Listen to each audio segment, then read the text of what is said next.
Hello साथियों, मैं इसको मौर्य मोटिवेशनल स्पीकर आप लोग का स्वागत करता हूं। साथियों, आज मैं आप लोग को बताऊंगा कि जो व्यक्ति के जीवन में चढ़ाव उतार आते हैं, चाहे वो छात्र जीवन हो, छात्र जीवन में भी बहुत सारे संघर्ष होते हैं, और चाहे वो युवा जीवन हो, जो युवा लाइफ होता है, वो चाहे युवाओं का जीवन हो, जो युवा होने के बाद संघर्ष होता है, उन सब के लिए मैं ये वीडियो लाया हूँ ताकि वो अपने जीवन में दिन प्रतिदिन निरंतर सफलता की तरफ बढ़ सकें। साथियों, मैं सबसे पहले छात्र जीवन की तरफ चलता हूं और वहां मैं बताता हूं कि सबसे बड़ी समस्या छात्र के लिए ये होती है कि जब वह पढ़ाई कर रहा होता है तो उसके जीवन में अप्स डाउन, एग्ज़ाम को फेस करना, अच्छे मार्क्स लाना, पेरेंट्स को फेस करना और आगे का जो फ्यूचर होता है उसकी प्लानिंग करना। और जो साथियों युवा होते हैं उनके जीवन में समस्या क्या होती है?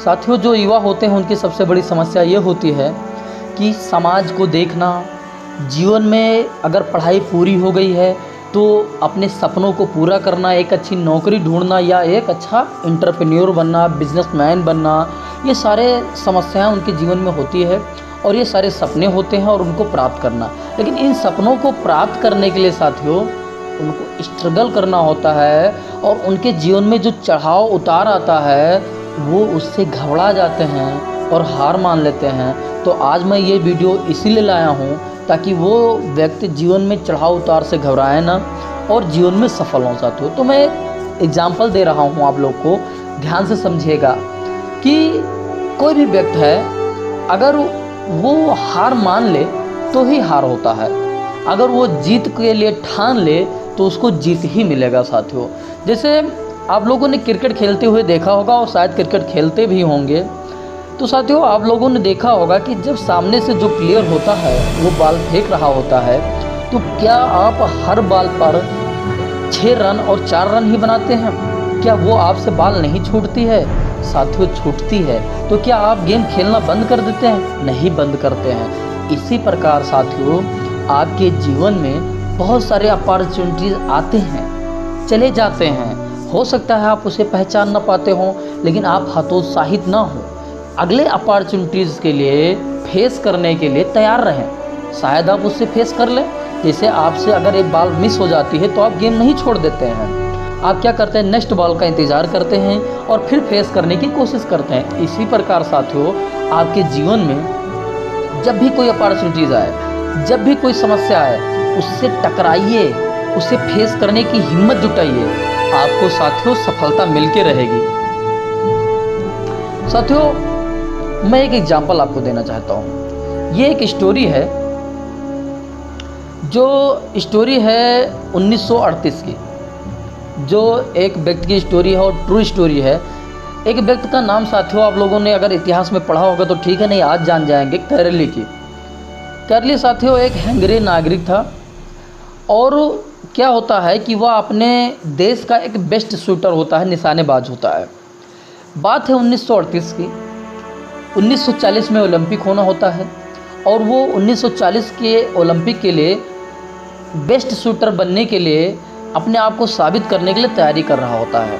क्या होता है साथियों कि वह आर्मी में होता है और उसी वक्त आर्मी में जब ट्रेनिंग चल रही होती है, एक ग्रेनेड उसके हाथ में फट जाता है और जिस हाथ से वह शूट करता है, वह निशाना लगाता है, शूटर मतलब साथियों निशानेबाज होता है, वह जिस हाथ से निशाना लगाता है वो हाथ उसका दब जाता है साथियों ग्रेनेड से।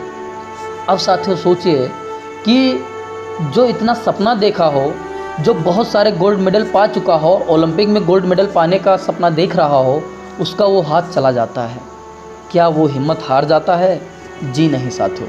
वो 1938 में जब उसके हाथ में ग्रेनेड फटता है, वो क्या करता है कि जिस हाथ से वो लिखने तक नहीं जानता है उस हाथ से प्रैक्टिस करने लगता है निशाना लगाने के लिए, और वो बाएं हाथ से प्रैक्टिस लगातार जारी रखता है। और बात है साथियों 1939 की, जब हंगरी में नेशनल निशानेबाजी हो रही होती है, जब राष्ट्रीय प्रतियोगिता हो रही होती है, वह जाता है। जो बाकी शूटर उस नेशनल चैम्पियनशिप में आए होते हैं वो क्या करते हैं, जब उसे देखते हैं तो जा कर के उसके पास उसे धैर्य देते हैं, उसे साहस देते हैं और कहते हैं आप बहुत अच्छे हैं, आप हमारा उत्साह बढ़ाने के लिए आते हैं। कैरली कहता है, जी नहीं, मैं आपका उत्साह बढ़ाने के लिए नहीं आया हूँ, मैं आपसे कम्पीट करने आया हूँ, मैं आपके साथ निशाना लगाऊंगा। सब लोग अचंभित हो जाते हैं। और साथियों, आज आप लोग को बताने में मुझे उल्लास हो रहा है कि 1939 में जो भी राष्ट्रीय खेल हो रहा होता है हंगरी में, वो ही गोल्ड मेडल जीतता है। और साथियों, 1940 के लिए वो तैयारी करना शुरू कर देता है।